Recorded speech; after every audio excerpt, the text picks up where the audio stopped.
Guys, may challenge ako sa husband ko. Ipahanap ko sa kanya kung ano yung, kung ilan na ba yung ampalaya na nandyan. Isa. Hoy, sige na, Dalawa. hanap ka, dali. Tatlo. Challenge, kung tama ba Apat. yung paghanap mo, Ano dali. hanapin ko? Yung ampalaya, kung ilan na Ampalaya. ba ang nandyan. Bantay, masira. Isa. Yun na, saan? Isa. Isa. Isa. Bantay, matangtang. Matangtang na. Ay. Pipi apin. Isa. Bulak ko. Dalawa. Asan? Dalawa. Isa, dalawa.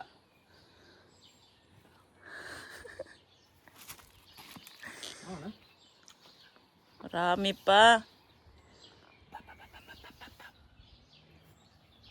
Apat. Dalawa pa lang, tatlo pa. Ay, tatlo. Apat. Apat na pating. Apat na. Masira. Wag ganyan. Hindi ko makikita. Ano yun? Kay maliit pa kasi. 5.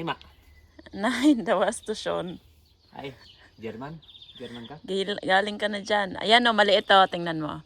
Tatlo yung malalaki. Tatlo Ay, ba? ay. Apat. Apat.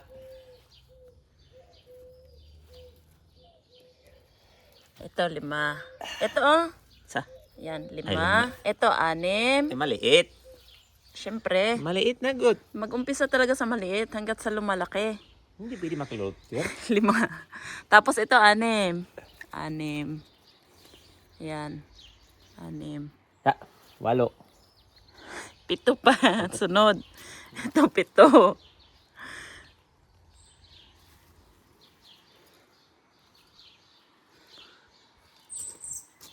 Ada. Usa katos. 8. Ito na. Ito, meron din dito eh. Siyam. Wala. Ayan, siyam. Hindi nga talagang Papunta na ampalaya. yan. Papunta na yan. Siyam. Siyam na. Wala mo makatiloplok mga tao. Meron pa dito maliit. Ito. Ito, Ito, tingnan mo. Bunga na yan. 10. Tapos meron pa dito. Isa pa, Ilang Ayan. ampalaya ngayon? 11. Lahat. 11 na dong. Uy, ito pa maliit. Kita mo to? 12. Ang cute. 12. Usa ka to sina. Payabayag. Uy, ito pa. 13. Alis na ko kay may gutom. So, how to be successful nga nasa pat lang siya, guys. Nasa Germany kami. And ang pagtatanim ng ampalaya sa Germany is very challenging kasi yung weather dito is very different from Philippines. Malamig dito minsan. Hindi lang minsan pala, may mga winter season at mga spring season dito. So, that's why kailangan mong itanim yung mga tanim. Kailangan mong itanim from tropical na place. Pag dito mo siya inilagay, kailangan mo careful. So, ang ginawa ko is tinanim ko siya sa pot by December? No. Dumating ako dito. February pala. So, ako ng seeds dyan sa pot. And then, bumili ako ng gutter na ganito. Yung para pwede sila mag-climb. Yan. Dyan sila nagka-climb. And then, hinahayaan ko lang sila sa loob ng bahay na tumubo hanggat sa pwede na silang ilabas. So, last month, dahil uminit-init na dito, so nilabas ko sila. And ngayon, sa umpisa, nagwo-worry ako kasi yung mga bulaklak niya sa loob ng bahay, laging natatanggal. Kasi namumulak na siya sa loob ng bahay. So, blessing in disguise, bigla siyang uminit na dito. Kasi nung nagjo-June na, so nilabas ko na siya sa labas and still hindi ko siya kinuha dyan sa pot kasi masisira. So hayaan namin siya dyan sa loob. And this time is successful yung pagtanim natin ng ampalaya. So yun po ang ating ampalaya, and may kasama pa siya dyan na neighbor. Neighbor niya. Oh. Yan. So ito na po yung ating garden. Ito na po yung tinanim ko ng mga tawag dito ng mga sibuyas. Yan.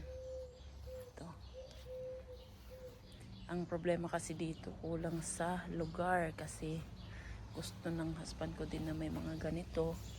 Pero kulang ang lugar kaya dikit-dikit na lang sila nga pagtatanim.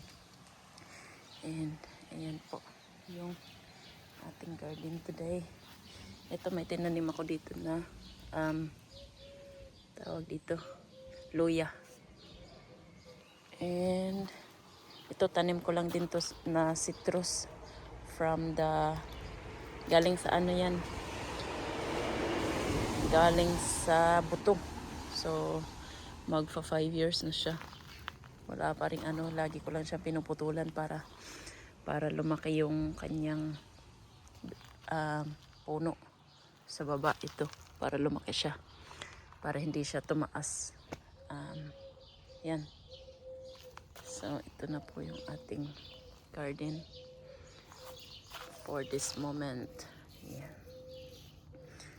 May mga makakain talaga. Yan. Basta magtanim lang yung ating talong, lumaki na rin. And of course yung kamatis. May mga pipino, ibang variety. And talong again. And mangold, panggulay. Yan. And here, mga herbs, mga ano, sili, panggulay again. May mga fruits din tayo, pero na-harvest ko na last time yung mga, ayan, strawberry, may pula pa pala. Yan, strawberry. Lahat yan dito. Doon, strawberry. Ito, strawberry din. And ito.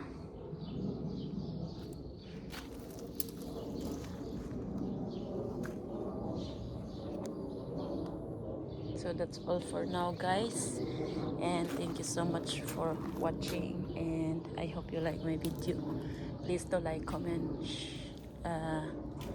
share, and thank you for your time. Bye for now.